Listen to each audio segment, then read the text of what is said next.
gelar A. Insya Allah ini rencana pembelajaran semesternya sudah ada di situ 2, dan saya lebih senang nanti di tengah-tengah sesi akan memanggil saja satu-satu. Biasanya pakai barcode tidak jalan, sambil saya menghafal wajah ibu bapak sekalian. Dan di situ 2 sudah saya siapkan juga tugas sederhana ya. Yang penting apa yang sudah kita bahas tidak terlupakan. Dan ada sedikit studi kasus. Saya harapkan tiap minggu ini dikerjakan tugasnya. Insya Allah tidak memberatkan, tapi bermanfaat untuk mengingat kembali dari apa yang sudah kita bahas. Baik ibu bapak sekalian, ini pesertanya sudah ada 14 orang. Saya akan memulai materi ini dengan memperkenalkan apa itu manajemen sumber daya manusia. Kalau dilihat judulnya, ada 2 fungsi utama, yaitu fungsi manajemen itu sendiri dan fungsi operasional SDM.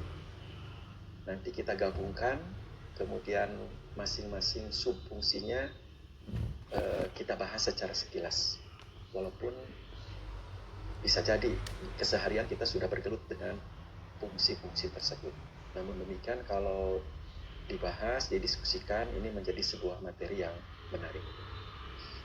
Kalau di program studi Magister Management itu idealnya baik di S1, S2, S3, ini pembidangannya ada manajemen sumber daya manusia, ada manajemen pemasaran, kemudian manajemen operasi, kalau memungkinkan ada yang memilih, dan manajemen keuangan. Tapi secara umum yang peminatnya banyak itu manajemen pemasaran dan manajemen SDM. Terlepas apa yang akan diminati oleh ibu bapak sekalian, saya ditugaskan untuk mengajar manajemen sumber daya manusia. Kalau saya gambarkan ke-4 fungsi utama dalam sebuah organisasi, ada fungsi produksi, ada fungsi marketing, ada fungsi keuangan, dan fungsi SDM. Man, money, material, market misalnya kan begitu ya.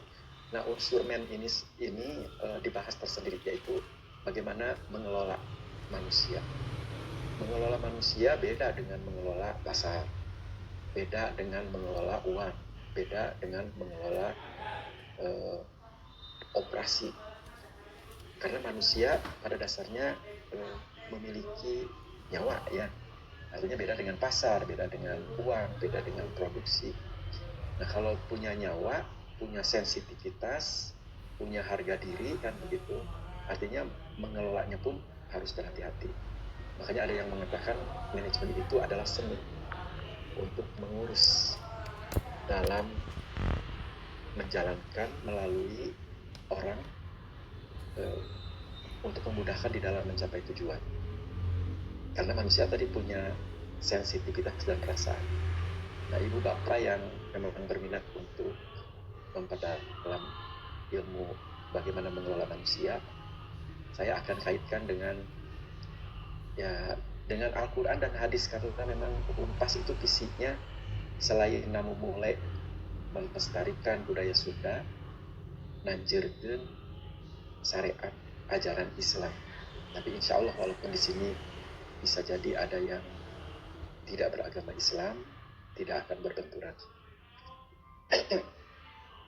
Dalam satu ayat ada yang mengatakan wa ma khalaqtul jinna wal insa illa liya'budun. Tidak semata-mata aku ciptakan jin dan manusia melainkan untuk beribadah kepada-Ku. Jadi kita niatkan apapun yang kita lakukan ini untuk mengabdi, dan mudah-mudahan pengabdian ini diterima sebagai amal soleh. Karena apapun yang kita lakukan kalau tidak bermuara kepada amal soleh, tapi pamrih misalnya karena material, karena ingin pujian, itu bisa jadi tertolak. Mari kita khususkan tadi dengan diawali dengan berdoa, apapun yang kita ikhtiarkan mari kita kuatkan iman dengan ilmu. Kita akan membahas tentang konsep keilmuan pengelolaan manajemen sumber daya manusia, di mana manusia ini ciptaan utama itu terpenting. Aku ciptakan manusia itu dengan sebaik-baiknya ciptaan. Kalau kita sitir dari surat Tin ya, Bismillahirrahmanirrahim. Watini wazaituni waturisinina wahadal baladil. Jadi Allah bersumpah dengan 4 hal terkait dengan penciptaan manusia. Laqad khalaqnal insana fi ahsani taqwim. Aku ciptakan manusia ini dengan sebaik-baiknya ciptaan. Ciptaan Allah itu banyak kan ya. Tapi khusus dengan manusia, maka manusia ini memang spesial, istimewa. Bahkan pada saat Adam diciptakan, Allah menginstruksikan kepada para malaikat untuk menghormati makhluk yang baru diciptakan. Tapi ada satu makhluk yang memang lemah ya, yaitu Azazil, yang Allah kutuk menjadi nama kutukan, iblis. Dan iblis itu memiliki dendam kesumat terhadap Adam dan keturunannya. Nah, ini yang harus diwaspadai. Kita punya musuh nyata dan tidak terlihat. Tugasnya, dia tidak akan pernah bosan, apalagi berhenti untuk menjerumuskan kita, supaya nanti kelak seperti dia tersesat dan menjadi penghuni neraka. Nauzubillahi min dzalik. Tadi saya garis bawahi, mari kita sama-sama untuk niatkan diri, apapun yang kita lakukan, lillah gitu ya. Mudah-mudahan akan tercatat sebagai amal soleh. Termasuk saya juga mengajar seperti ini. Dan mudah-mudahan apa yang saya sampaikan ini bisa ada yang tertanam di benak ibu bapak sekalian dan nanti teraplikasikan dalam implementasi tugas keseharian. Kemudian diniatkan hanya untuk mencari ridha Allah. Dan insya Allah hak ibu bapak tidak akan terkurangi ya berkait dengan materi. Bahkan kalaupun dikatakan secara nominal tidak besar, nanti ini ada unsur keberkahan. Karena keberkahan itu tidak bisa dikuantitatifkan, apalagi dibandingkan dengan materi-materi yang lain. Baik, ibu bapak sekalian, untuk lebih jelasnya saya akan men-sharekan materi yang sudah saya buat. Dan tidak hilang. Tugas materi ke-1 tadi.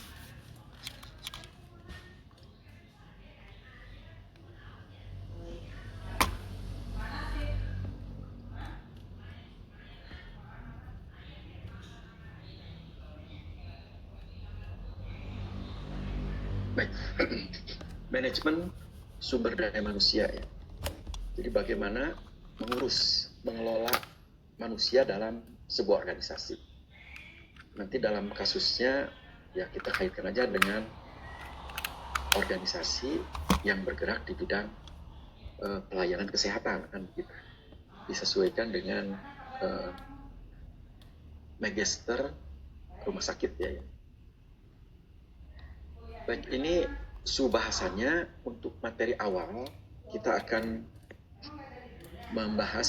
mendiskusikan tentang definisi manajemen sumber daya manusia dulu. Kemudian diawali dengan pemilahan ya. Apa itu manajemen dan fungsi-fungsinya kita akan bahas secara sekilas umum, tapi mudah-mudahan ini tidak bosan dan mengingatkan kembali. Karena kalau kita dengan sengaja kalau ditanya apa itu perencanaan, kita sudah tahu bahwa perencanaan itu merupakan sebuah konsep yang akan dijadikan dasar untuk menuntun langkah-langkah yang akan kita lakukan dalam mencapai tujuan. Tapi kalau didiskusikan ini mudah-mudahan menjadi menarik.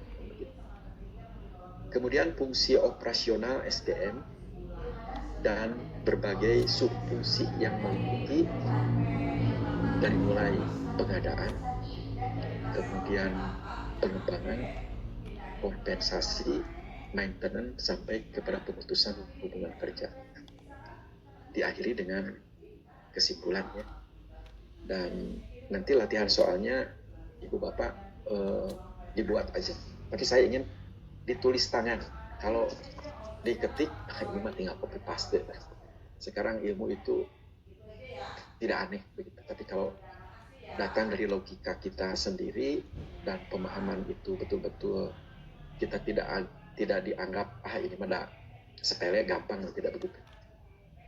Bisa jadi apa yang kita anggap ringan dan sepele itu justru yang memberikan manfaat yang lebih buat kehidupan kita. Baik, kita mulai dari definisi. Ini definisi manajemen sumber daya manusia ya. Jadi kaitannya dengan pendekatan strategis mengelola tenaga kerja dalam sebuah organisasi dengan tujuan mencapai efektivitas dan efisiensi.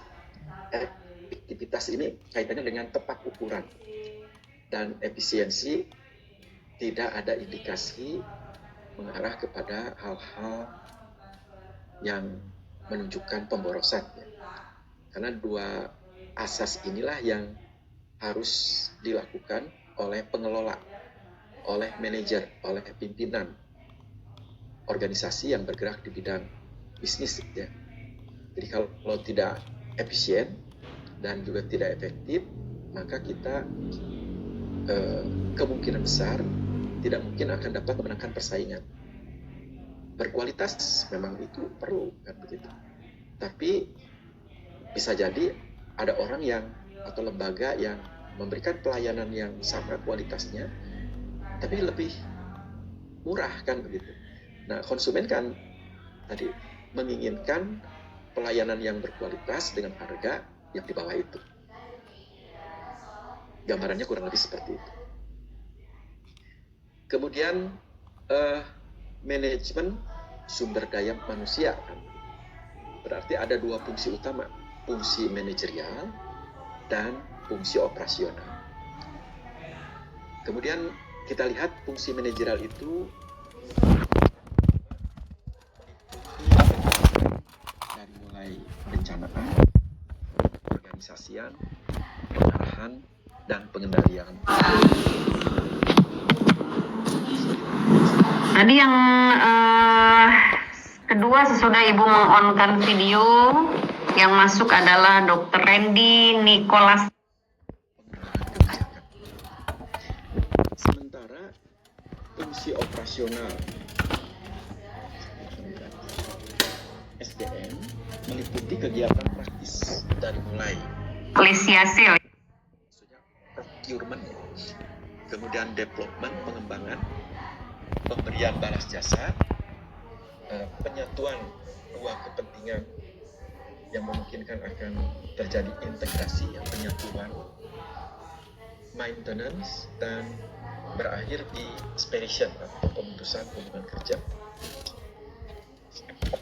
Itu fungsi operasional SDM. Jadi fungsi ini bertanggung jawab untuk menjalankan kebijakan SDM keseharian, mengelola hubungan dengan karyawan secara langsung.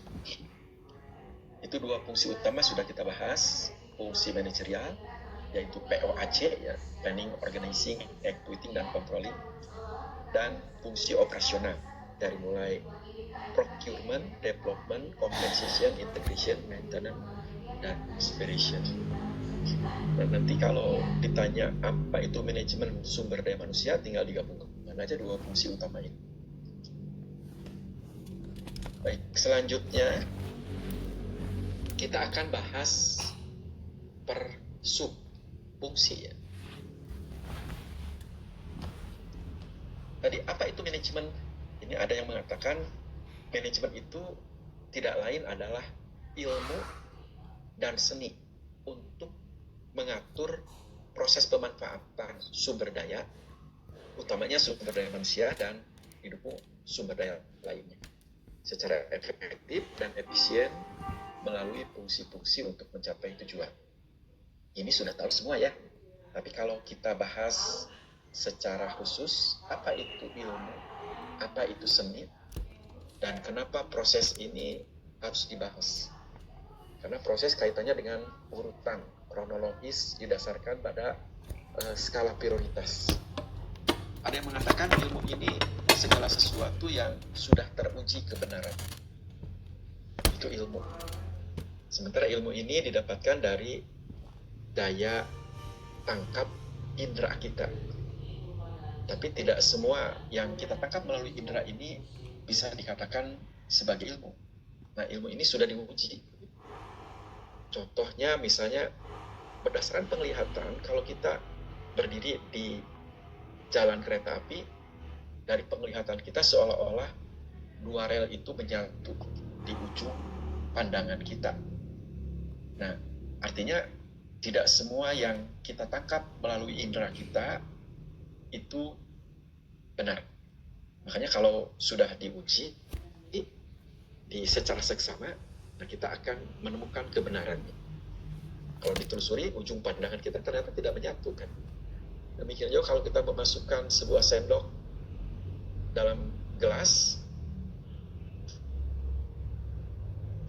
seolah-olah dari sudut pandang kita sendok itu bengkok, tapi setelah diangkat kembali itu ternyata lurus. Nah, makanya ilmu itu harus diuji kebenaran.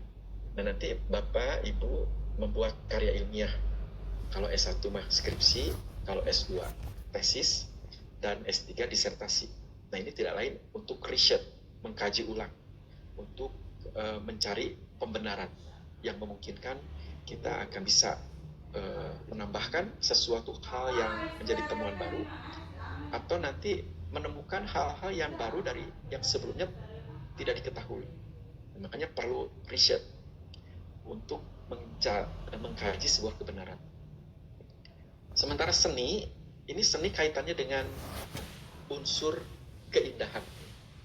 Jadi seorang dokter tidak hanya memiliki wawasan ilmu kesehatan, tapi juga harus memiliki soft skill. Artinya kelenturan, keluasan yang kesemuanya akan menimbulkan empati dan daya tarik dari pasien dan keluarga pasien, yang memungkinkan dokter itu selain memiliki wawasan dengan keluasan dan kedalaman dari bidang kedokterannya, juga dia menjadi sosok yang lentur, fleksibel, dan menyenangkan. Makanya harus digabungkan dengan seni. Ya. Seni segala sesuatu yang menyangkut unsur keindahan. Kalau dipandang, ya dia sosok yang menyenangkan kan begitu. Kalau didengar ucapannya selain inspiratif, juga sangat membangkitkan semangat, kemudian semangat untuk sembuh, semangat untuk bergairah dalam menyongsong kehidupan dan seterusnya. Ya, idealnya kan seperti itu apapun profesi kita, apalagi profesi seorang dokter, seorang perawat, seorang dokter, seorang dosen juga sama. Mengatur sebuah proses. Jadi apapun yang kita lakukan, biasanya di organisasi yang sudah tertata itu semuanya ada SOP, standar operating procedure, yang tidak boleh dilanggar. Kalau dilanggar justru nanti akan dituntut gitu. Semuanya ada prosedur. Di dalam pemanfaatan sumber daya itu tadi ya, di samping sumber daya manusia ada sumber daya finansial, sumber daya bahan baku, sumber daya uang, dan lain sebagainya. Jadi di sini pemanfaatan sumber daya manusia dan sumber daya lainnya. Ingat, secara efektif, tepat ukuran. Jadi ukuran-ukuran yang memungkinkan menunjukkan standar kualitas tertentu. Efisien, tidak ada terindikasi ke arah pemborosan. Melalui fungsi-fungsinya, planning, organizing, actuating, dan controlling, untuk mencapai tujuan. Nah, kalau dibahas, gambarannya kurang lebih seperti itu.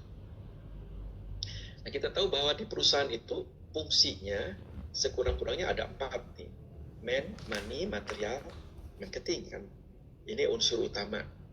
Walaupun nanti kompleksitasnya akan semakin rumit tatkala perusahaan ini sudah dihadapkan kepada tuntutan yang lebih besar ya. Baik, di antara 4 unsur ini, unsur man ini kan menjadi unsur tersendiri yang disebut dengan manajemen sumber daya manusia. Kalau uang ya manajemen finansial, manajemen keuangan, material, manajemen operasi, dan marketing, manajemen pemasaran. Baik, kita sudah familiar. Ini biasanya kalau George Terry yang paling mudah dihafalkan oleh anak S1. POAC ya, planning, organizing, executing, dan controlling, supaya memudahkan. Apapun yang akan kita laksanakan harus diawali dari perencanaan dulu, kemudian lengkapi infrastrukturnya, baru dijalankan. Tidak ada sesuatu yang langsung sempurna, makanya harus ada kegiatan yang disebut dengan pengendalian, pengawasan, dan pengendalian. Nah, kurang lebih seperti itu. Rencanakan, lengkapi infrastruktur yang memungkinkan akan mudah untuk bisa menstandarkan dan bisa lebih cepat dan lebih berkualitas dengan berbagai peralatan dan pelengkapan yang memadai. Baru pengarahan ini dominannya fungsi kepemimpinan, actuating, directing, leading. Seorang pemimpin ya tugasnya decision making, mengambil keputusan, kemudian memberikan arahan, membangkitkan semangat dan memotivasi. Dan yang terakhir, tidak kalah pentingnya untuk meyakinkan apa yang dijalankan sesuai dengan apa yang sudah digariskan dalam perintah. Baik, ini fungsi operasional SDM ya.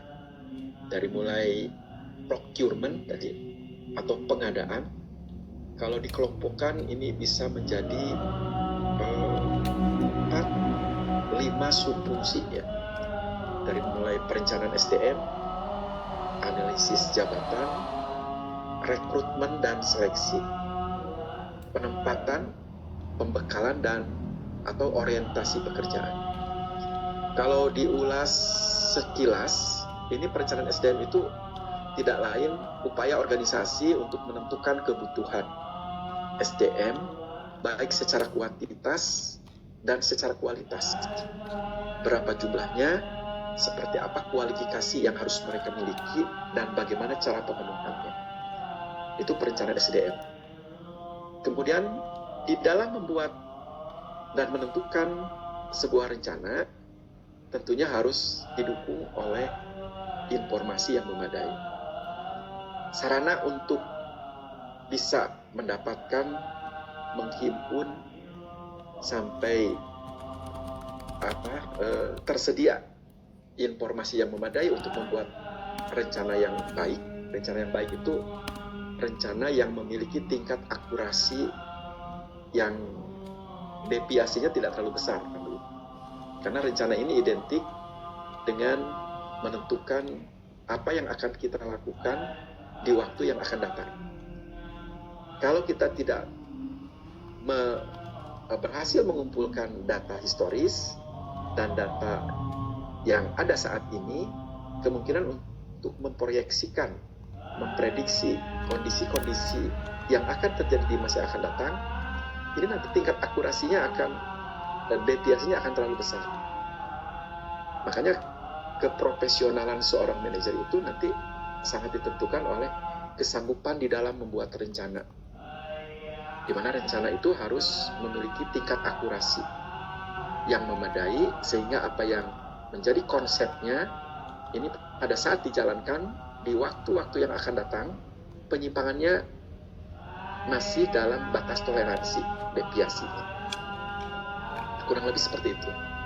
Jadi analisis jabatan tidak lain adalah sebuah proses untuk mencari sampai mendapatkan berbagai informasi dari setiap jabatan yang ada di dalam organisasi, sehingga memungkinkan akan bisa diketahui berapa lama waktu pengerjaan, tingkat kesulitan dan resiko yang dihadapi untuk melaksanakan pekerjaan itu. Dan nanti akan digunakan untuk menentukan kira-kira orang yang bisa melaksanakan pekerjaan seperti ini harus memiliki kualifikasi atau persyaratan yang bagaimana kan. Jadinya analisis jabatan ini akan menghasilkan dua produk utama, yaitu job description dan job specification. Dan nanti akan digunakan untuk membuat dan menentukan perencanaan SDM.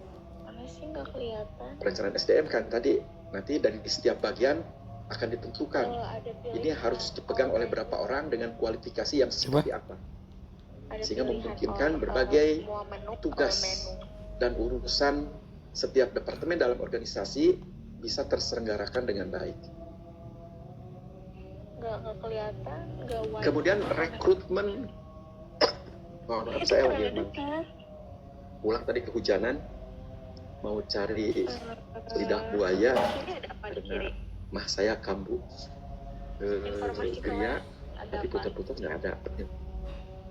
Dan kehujanan, betul aja dekat rumah, begitu wudhu ini panas tiris, gitu beranda. sehingga saya harus pakai jaket. Baik, rekrutmen dan seleksi ini merupakan aktivitas yang apa ya, satu kesatuan kan. Rekrutmen itu tidak lain upaya organisasi untuk menarik, memikat. Jadi bukan memaksa tapi memikat. Kalau memikat kan nanti masyarakat yang punya kualifikasi yang dibutuhkan itu terpikat untuk bergabung dengan melayangkan surat lamaran. Jadi rekrutmen ini tidak lain adalah memberikan informasi kepada masyarakat dengan daya pikat yang tinggi. Apa biasanya daya pikat untuk menarik bagi masyarakat yang punya kualifikasi unggul yang kita butuhkan? Ya, umumnya setiap orang yang mencari pekerjaan kan menginginkan gaji yang sepadan. Ada beranda nggak beranda? Artinya yang akan memberikan kompensasi yang merefleksikan keadilan dan kelayakan. Kemudian peluang karir yang terbuka lebar dan berbagai sarana, ya, sarana apa semacam apa belum dibuka absen nih? Fasilitas yang akan diberikan oleh organisasi itu memadai. Misalnya sarana transportasi, sarana kesehatan, sarana berbagai tunjangan yang memungkinkan karirnya bisa terdongkrak, bisa melanjutkan kuliah dan seterusnya. Mana sih kelasnya? Yang mana? Itu daya tariknya. Ini 3 nih. Nah, orang-orang yang punya ekspektasi dan ekspektasi itu terfasilitasi oleh organisasi, dia berupaya untuk melayangkan surat lamaran dan siap untuk diseleksi. Makanya rekrutmen dan seleksi ini merupakan satu kesatuan. Orang tidak cukup hanya bisa menunjukkan kualifikasi legal formal dengan IPK tinggi misalnya, dan berbagai sertifikat penunjang ijazah yang sangat memadai. QR code gimana? Demikian pihak organisasi wajib untuk mengkonfirmasi, mengklarifikasi, untuk menyortir dari sekian peminat bahwa orang-orang tertentulah yang akan kita pilih untuk dijadikan karyawan, baik tenaga medis ataupun non medis, ya. Kemudian mereka yang dianggap lolos dalam saringan seleksi ini tentunya akan ditempatkan didasarkan atas nggak ada tuh hasil seleksi tadi, dia kuatnya di bidang apa, kemudian kualifikasi latar belakang pendidikannya apa, kalaupun punya pengalaman, kira-kira pengalaman itu akan pantas untuk digunakan dalam melaksanakan pekerjaan. The right man on the right place Ya, nanti at the sebelah right time. selesaikan Jadi sesi itu harus biasanya tepat ada ya, harus tulisan cocok. presensi. Mana selesaikan Nanti sesi? ketepatan atau kecocokan itu akan bisa dilihat pada saat perusahaan sudah melakukan di job jadwal performance atau penilaian pasti kinerja. sesinya.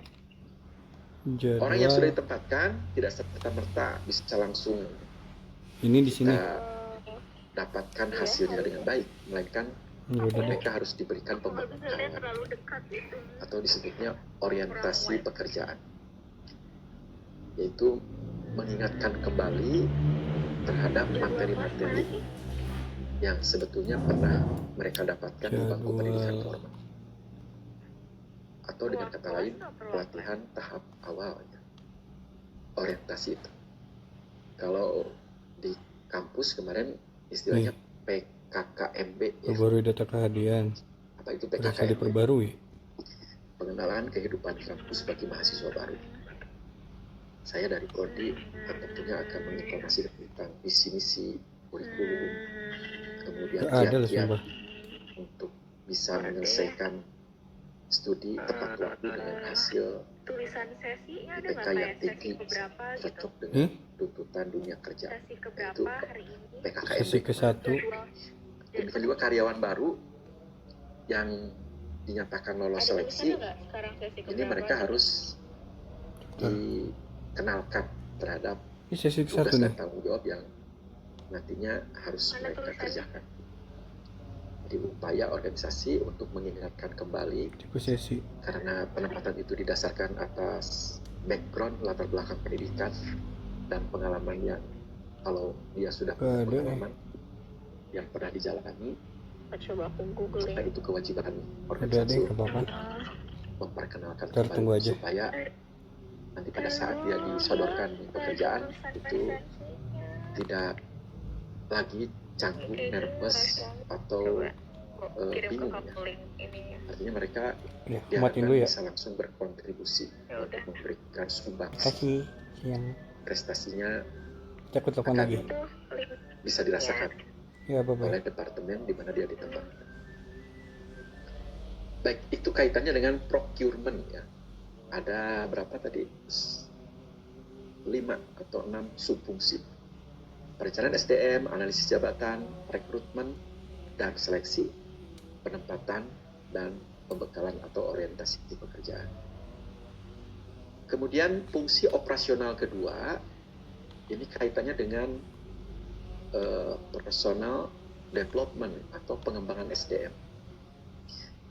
Utlubul ilma minal mahdi ilal lahdi. Artinya upgrading gitu ya. Manusia tidak boleh merasa cukup dengan pengetahuan dan keterampilan yang dimiliki saat ini. Karena kita berhadapan dengan perubahan. Perubahan itu yang abadi gitu, dan pasti terjadi. Kalau kita sebagai dokter, sebagai perawat, tidak senang membaca, tidak ingin tahu tentang perkembangan terkini, mungkin saja apa yang bisa kita lakukan ini sudah dianggap out of date, sudah kadaluarsa dan terusum. Makanya pengembangan SDM ini merupakan sebuah keharusan yang harus diprogramkan secara berkesinambungan oleh organisasi. Walaupun pimpinan menganggap bahwa pengembangan ini ya identik dengan biaya ya untuk pengeluaran. Tapi bisa jadi kalau organisasi dalam hal ini pimpinan perhatian terhadap pengembangan ini, justru kita mendapatkan manfaat yang lebih dibandingkan dengan membiarkan para pegawai, para karyawan, baik itu tenaga medis, non medis, mereka tidak peduli terhadap apa yang bisa dilakukan untuk memberikan pelayanan prima. Dan bisa jadi kalau dibandingkan dengan para kompetitor, klinik kita, rumah sakit kita ini jauh ketinggalan. Jadi development ini merupakan sebuah keharusan ya dalam organisasi. Diawali dengan penilaian kinerja atau penilaian prestasi kerja. Tadi penilaian prestasi kerja ini kemungkinan akan menghasilkan 3 ya, di bawah standar, sama dengan standar, atau di atas standar. Di atas standar itu maksudnya kemampuan personal itu melebihi dari tuntutan pekerjaan, sehingga memungkinkan organisasi memiliki informasi bahwa orang ini sanggup untuk melakukan pekerjaan-pekerjaan yang lebih menantang, dan dia bisa dipersiapkan untuk menduduki posisi yang lebih tinggi dengan tuntutan pekerjaan yang lebih berat. Itu salah satu manfaat dari job performance atau penilaian prestasi kerja. Orang yang hasilnya sejajar antara tuntutan pekerjaan dengan kualifikasi pribadi, nah ini menunjukkan bahwa penempatan sudah tepat. Tapi sebaliknya, kalau tuntutan pekerjaan dianggapnya lebih berat begitu, sehingga hasil penilaiannya di bawah standar, maka orang ini yang pertama mungkin kurang cocok. Yang kedua, mungkin saja dia perlu di-upgrade agar kemampuan dirinya bisa disejajarkan dengan tuntutan pekerjaan. Jadi tindak lanjut dari penilaian prestasi kerja, nah kemungkinan seperti tadi. Kemudian pelatihan dan pengembangan, upgrading ya, baik itu knowledge maupun skill. Ya mungkin ada juga unsur attitude-nya. Jadi kalau diklat, ya idealnya bukan pelatihan dan pengembangan ya, pendidikan dan pelatihan. Pendidikan itu arahnya kepada upgrading pengetahuan, wawasan, sementara keterampilan ini kaitannya dengan pelatihan. Atau mungkin saja programnya disatukan, pendidikan dan pelatihan. Apapun itu istilahnya, yang jelas ini penting ya dilakukan oleh sebuah organisasi yang memungkinkan seorang karyawan, baik tenaga medis maupun non-medis, ini bisa mengupdate perkembangan terkini dan memungkinkan nanti akan lebih mengedepankan pelayanan prima tadi. Kemudian pengembangan karir. Jadi setiap individu ya hendaknya difasilitasi. Mereka yang punya etos kerja yang baik, tidak bottleneck begitu, dia di situ saja padahal potensinya sangat besar begitu. Makanya pimpinan harus peka terhadap orang-orang yang memungkinkan bisa difasilitasi untuk di-upgrade dan disalurkan ekspektasi karena dia punya etos kerja yang bagus di pengembangan karir.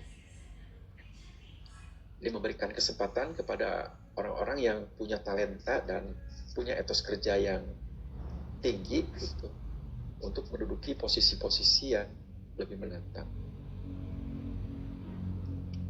Kemudian kinerja dan penilaiannya. Kalau di tesis SDM biasanya kinerja itu menjadi muara ya. Misalnya pengaruh konflik dan stres kerja terhadap motivasi serta dampaknya pada kinerja pegawai misalkan.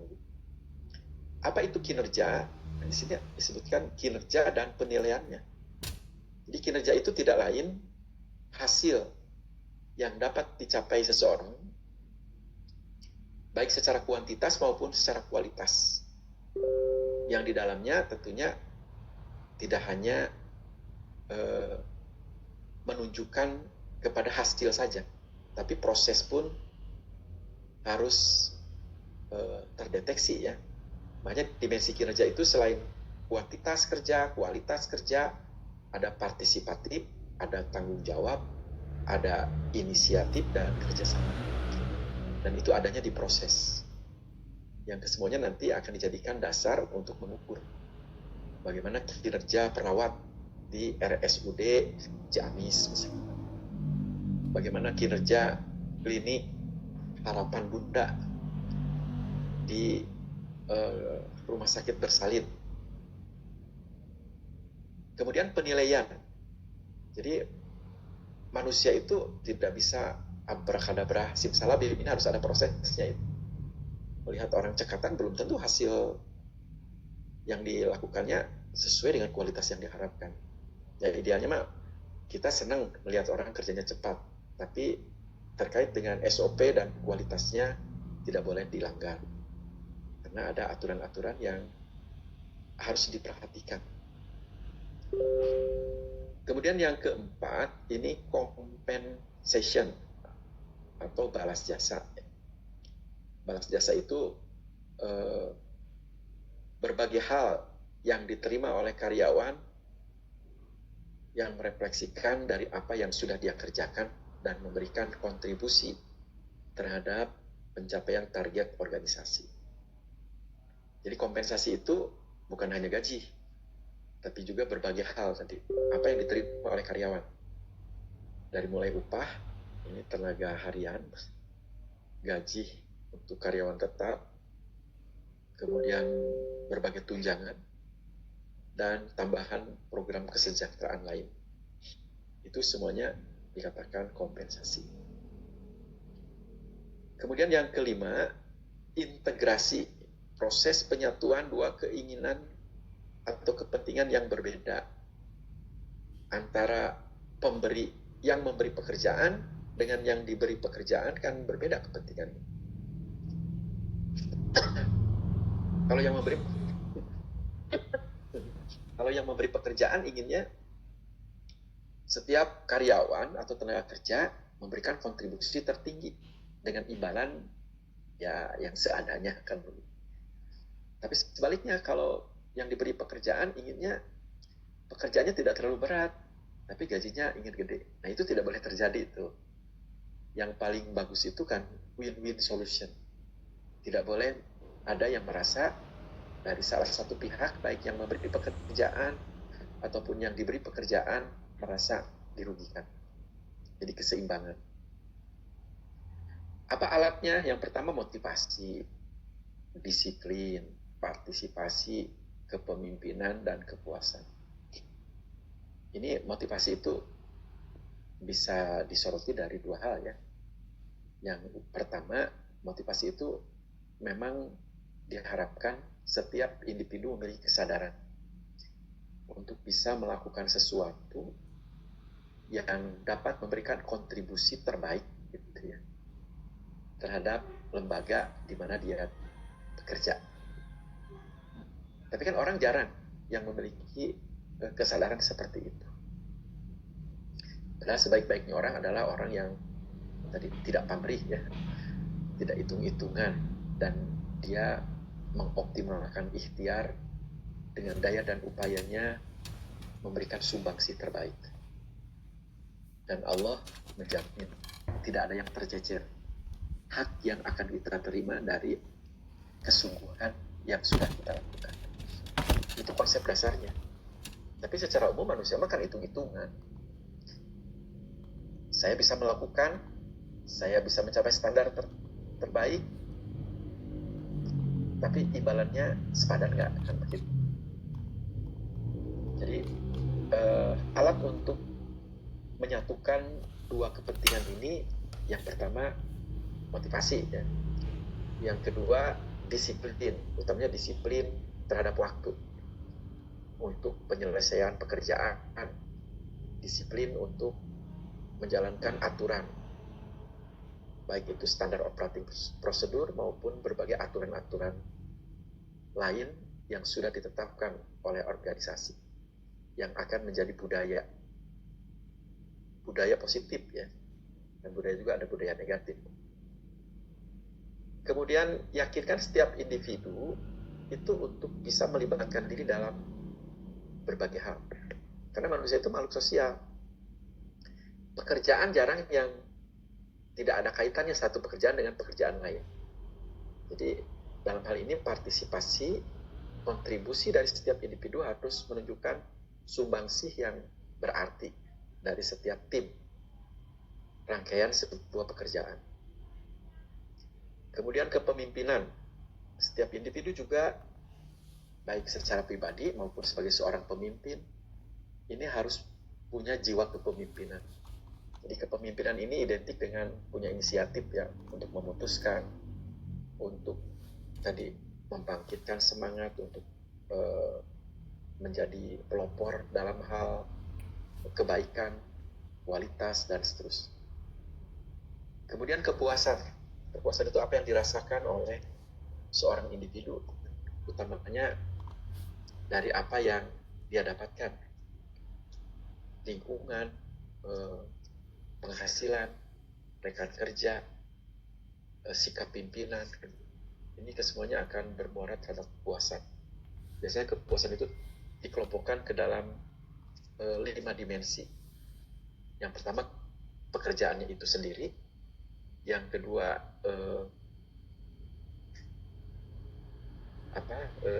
sikap pimpinan. Yang ketiga, sikap rekan sejawat. Kemudian peluang karir dan kompensasi yang dia dapatkan. Yang kesemuanya akan merefleksikan apakah seorang karyawan itu merasa puas nggak bekerja di situ. Baik, ini fungsi ke-6 dan ke-7, maintenance atau pemeliharaan SDM, personal maintenance. Idealnya kan manusia yang bekerja dalam suatu organisasi itu memiliki kesehatan ya, jasmani dan rohani. Makanya perusahaan harus memiliki program K3, kesehatan dan keselamatan kerja, yang memungkinkan setiap individu karyawan untuk merasa tidak khawatir bahwa bekerja di perusahaan itu maka kesehatannya akan terjamin, dan tidak merasa cemas dengan peralatan yang memadai dapat terjadi kecelakaan pada saat bekerja, atau kalau ada musibah yang tidak terduga, maka berbagai peralatan yang ada ini sudah dipersiapkan untuk menanggulangi dan meminimalkan resiko yang diakibatkan. Coaching, counseling ini umumnya kalau organisasi itu belum menyediakan fasilitas seperti coaching dan counseling, maka atasannya lah yang akan menjadi penasehat ya, pengarah atau pembimbing karir, atau mereka yang bersedia untuk membantu karyawan yang bermasalah di dalam memecahkan berbagai permasalahan yang dihadapi, utamanya terkait dengan pekerjaan. Ya, kalau memungkinkan permasalahan-permasalahan di luar pekerjaan, tapi nanti berdampak terhadap penyelesaian pekerjaan. Nah, inilah bagian. Jadi, maintenance itu menyediakan fasilitas coaching dan counseling. Kemudian jangan biarkan karyawan itu untuk merasa ada di zona nyaman. Seorang pemimpin harus melihat potensi yang dimiliki oleh setiap bawahan, yang memungkinkan potensi itu bisa dioptimalkan pemanfaatannya untuk memberikan kontribusi terhadap kelangsungan dan kemajuan organisasi. Makanya manajemen stres ini salah satu upaya organisasi untuk memberikan tugas tambahan yang memungkinkan akan memberikan terapi kesadaran kepada setiap individu untuk melakukan pekerjaan-pekerjaan yang lebih menantang. Ya, konsekuensinya stres, makanya stresnya harus di-manage. Dan yang terakhir, separation atau pemutusan hubungan kerja. Tidak ada yang abadi dalam sebuah kehidupan, termasuk di rumah sakit atau di klinik atau di manapun. Orang-orang yang sudah bekerja, walaupun dia menunjukkan loyalitas dan memberikan kontribusi yang tinggi, suatu saat nanti dia harus melepaskan pekerjaan karena usianya sudah masuk ke usia pensiun. Kemudian ada hubungan industrial yaitu hubungan yang diciptakan antara hubungan harmonis ya, yang memberi pekerjaan dengan yang diberi pekerjaan. Karena umumnya ya pasti ada konflik, dan konflik itu harus ada solusi penyelesaian, ada tripartit, dan kalau sudah tidak menemukan titik penyelesaian maka harus menghadirkan pihak ketiga atau tripartit, dalam hal ini lembaga pemerintah atau lembaga hukum ya, untuk menyelesaikan permasalahan dalam konflik kerja. Baik, dari kesemuanya itu dapat disimpulkan bahwa manajemen sumber daya manusia tidak lain adalah kegiatan yang berhubungan dengan perencanaan, pengorganisasian, pengarahan, dan pengendalian dari aktivitas procurement, development, kemudian performance appraisal, penilaian kinerja, compensation, integration, maintenance, dan supervision, dengan maksud terwujudnya, tercapainya tujuan individu, karyawan itu sendiri, organisasi, dan masyarakat secara keseluruhan. Baik Ibu Bapak sekalian, saya akan absen ya. Itu ruang lingkup manajemen sumber daya manusia. Ibu Bapak yang saya panggil namanya harap menjawab ya. Maksudnya saya bentar.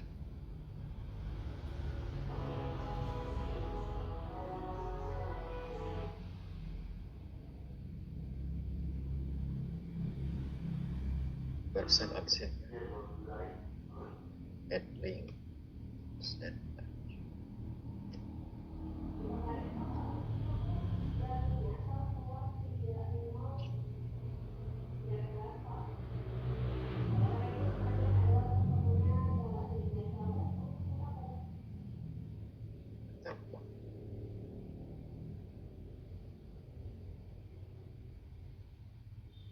Gimana supaya Ibu Bapak bisa nyaut ya? Siapa? Yang pertama Salsabila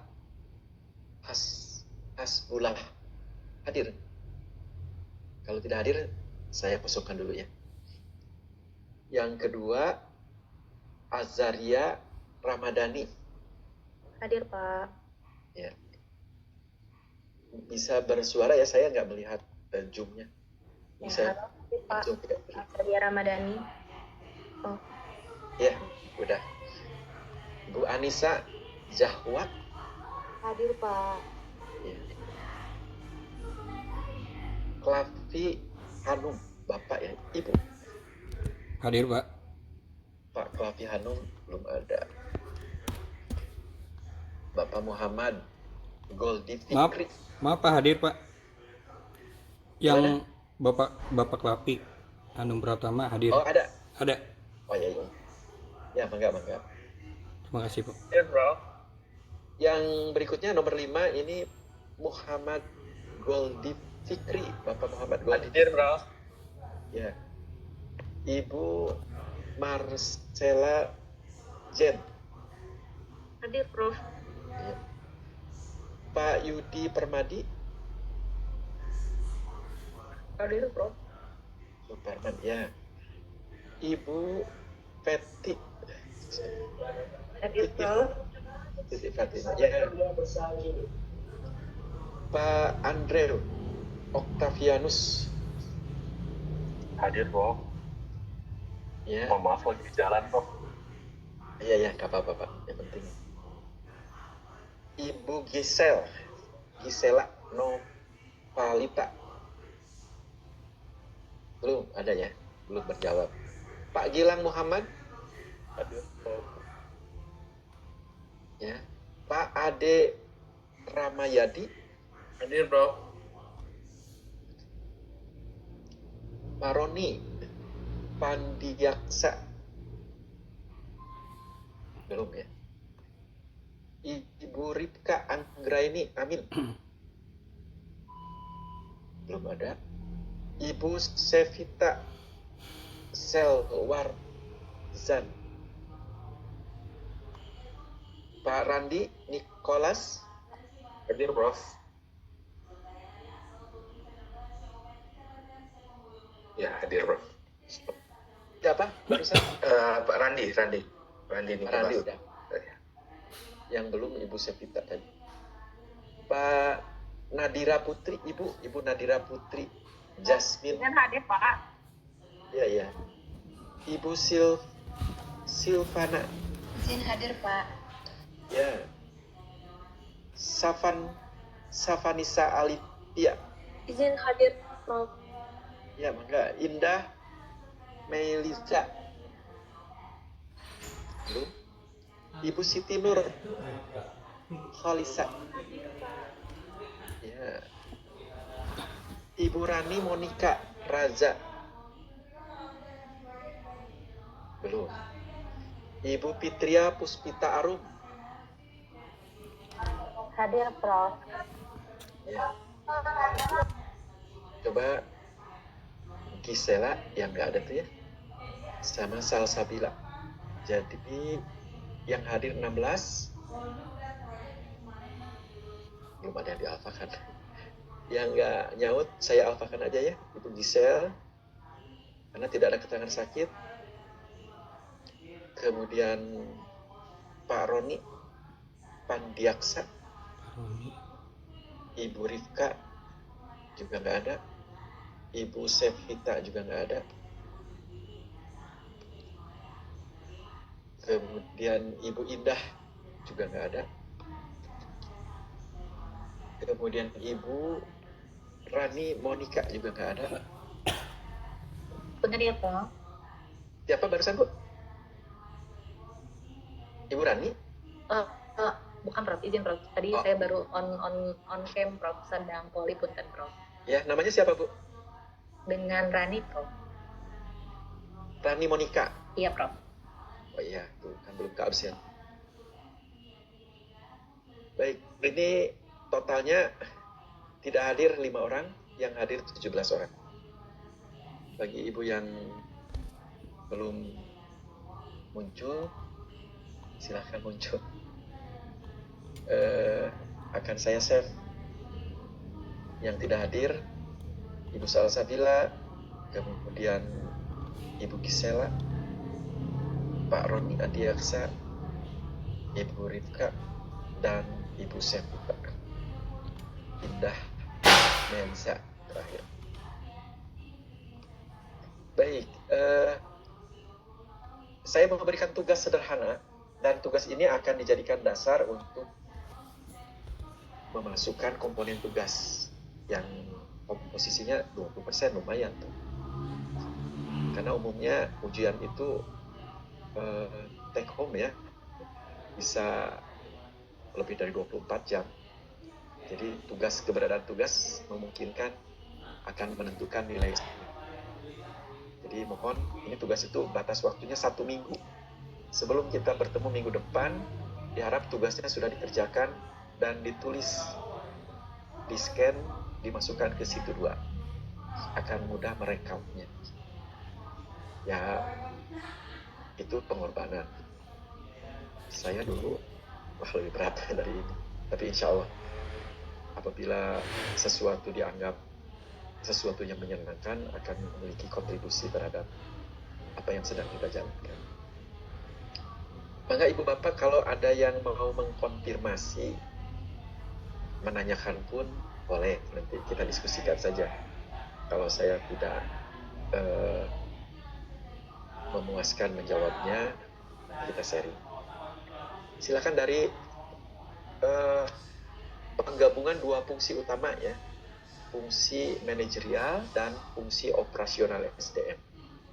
Umumnya fungsi manajerial itu terbagi ke dalam 4 ya, planning, organizing, executing, controlling. Dan fungsi operasionalnya terbagi ke dalam 6, procurement, development, maintenance, compensation, separation dan separation itu terakhir ya, integration dan separation. Ya kalau ditanya definisi manajemen sumber daya manusia, ya penggabungan dua fungsi itu, tinggal tambahkan aja untuk mencapai tujuan individu, karyawan itu sendiri, organisasi, dan masyarakat secara umum atau negara. Mangga Ibu, barangkali ada yang mau mengkonfirmasi, mengklarifikasi. Materinya ringan, tapi memungkinkan bisa menarik untuk dibahas, untuk didiskusikan. Tadi mengurus manusia beda dengan mengurus uang ya, dengan mengurus pasar. Karena tadi manusia ini punya perasaan, punya harga diri, punya cita-cita. Kita mengurus anak misalnya Ibu, mengurus suami itu gampang-gampang susah. Karena suami kan merasa lebih pintar, tapi senang dimanja, senang diperhatikan. Ya itulah manusia. Jadi intinya kalau kita menyelami, mencari pola yang menurut kita ini yang memungkinkan paling pas, nanti akan terjadi harmonisasi. Apapun yang kita upayakan, harmonisasi ini kalau bisa dicapai akan merefleksikan, kalau dalam keluarga mas, sakinah, mawaddah, warahmah. Silakan, ada yang tertarik? Pak Yudi? Izin Prof. Oh ya, Pak Yudi kayaknya masih muda ya suaranya. Oh enggak, udah berumur. Perkenalkan Prof, dengan Yudi, bekerja di Rumah Sakit Bandung Kiwari. Mohon bangga Pak Yudi. Terkait rekrutmen Prof, dalam perencanaan SDM, biasanya di tempat kerja saya tuh di akhir tahun tuh suka bagian personalia tuh suka meminta analisa beban kerja. Ya. Analisa beban kerja, nanti akan dibuatkan ada penambahan karyawan atau tidak, atau pengurangan atau pemindahan yang sesuai dengan tadi tugas tadi juga. Nah, apakah ada formula khusus untuk membuat analisa beban kerja itu, terutama di bidang kesehatan ya? Contohnya saya di bidang, kebetulan saya teknisi Prof. Iya. Saya di bagian umum sarana prasarana. Apakah saya harus menambah teknisi atau tidak? Karena butir kegiatannya itu kan banyak ya. Apakah ada formula khusus untuk, ternyata dari butir kegiatannya ada 66 butir kegiatan, apakah dikonversi dengan waktu, berapa lama menyelesaikan suatu pekerjaan, waktu, terus koefisiennya berapa, di nilai akhirnya itu berapa gitu. Apakah ada formula khusus atau tidak, Bro? Mungkin itu diskusinya. Terima kasih. Ya, mungkin saja di kelas ini ada konsultan ya. Kalau konsultan, apapun pekerjaan yang disodorkannya, ya harus diselesaikan kan gitu. Dulu waktu saya masih muda pun sering dilibatkan pada pekerjaan-pekerjaan seperti itu. Yang jelas sekarang akan lebih mudah pekerjaan itu untuk diselesaikan karena pasti ada software-nya. Analisis jabatan memungkinkan selain nanti bisa melahirkan dua produk utama, job description dan job specification, nanti turunannya itu sampai kepada bisa mengukur nilai pekerjaan.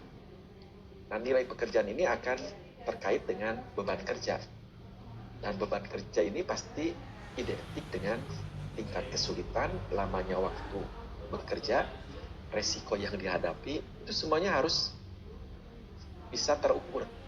Dan sekarang pasti sudah ada software-nya, sehingga memungkinkan masing-masing bagian walaupun levelnya sama, didasarkan atas formula tadi, tingkat kesulitan, resiko yang dihadapi, nilainya akan berbeda, yang tentunya akan bermuara kepada berapa dia pantasnya untuk dibayar.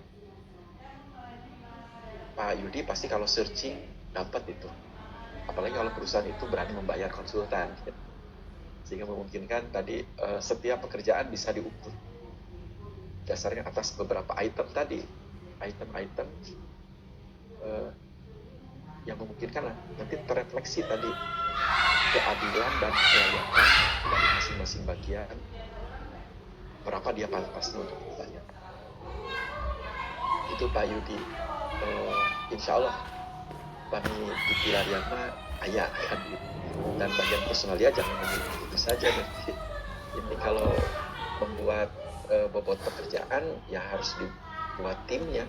Nanti tim itu yang akan bergerak sampai bisa menyajikan apakah masing-masing departemen memerlukan tambahan pekerjaan, kalau memerlukan berapa jumlahnya, seperti apa kualifikasinya, dan apa yang akan dijanjikan untuk diberikan kepada orang yang sanggup mengerjakan pekerjaan-pekerjaan yang sudah terstandarisasi tadi. Begitu Pak Yudi. Kalau Pak Yudi kan masih muda ya, insya Allah kalau diberikan tantangan seperti itu siap untuk melaksanakannya. Ya barangkali ada pengalaman yang lain, Ibu Bapak sekalian.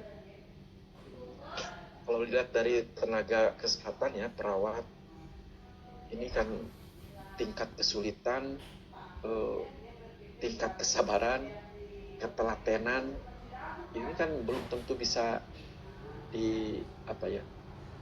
bisa diinventarisir secara detail yang memungkinkan nanti akan bisa diukur berapa nilai pekerjaan itu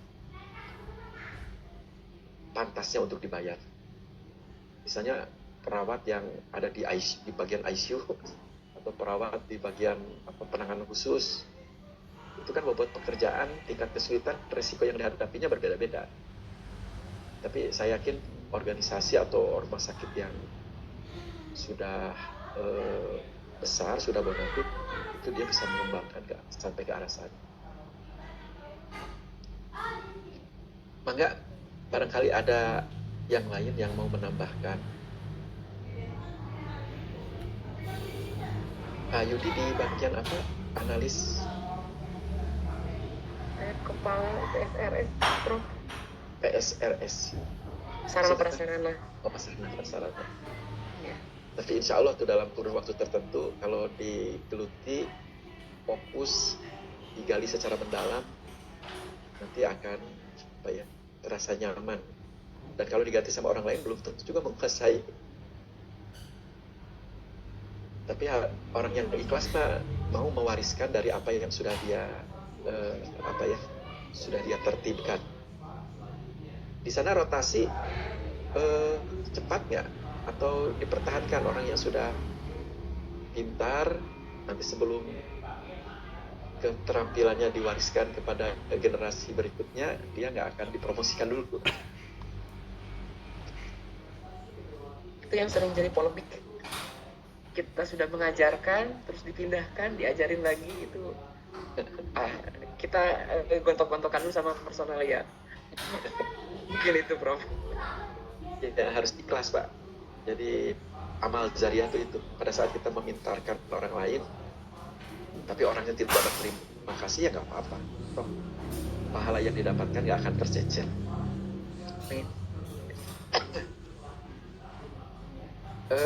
Hari ini saya tidak akan lama ya, karena memang kondisi badan saya hidung, terus ini mampet, ngajar pun pakai jaket berapa rangkap ini.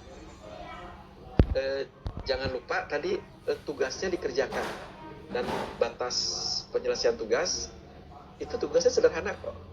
Di 5 nomor silahkan 1 nomor misalnya balang 3 baris 4 baris dijawab, kemudian dipoto, di scan, di upload.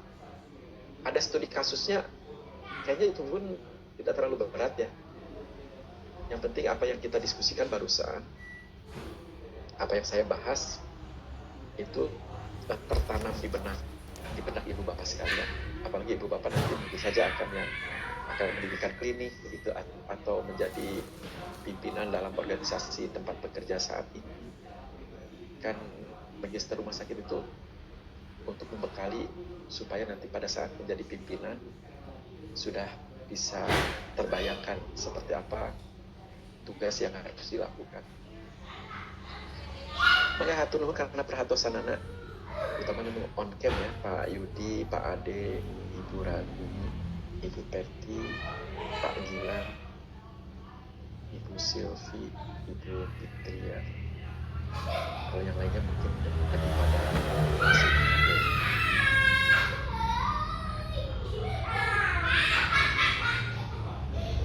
Antos pamit, saya akhiri. Subhanakallahumma wa bihamdika asyhadu an la ilaha illa anta. Assalamualaikum warahmatullahi wabarakatuh. Assalamualaikum warahmatullahi wabarakatuh.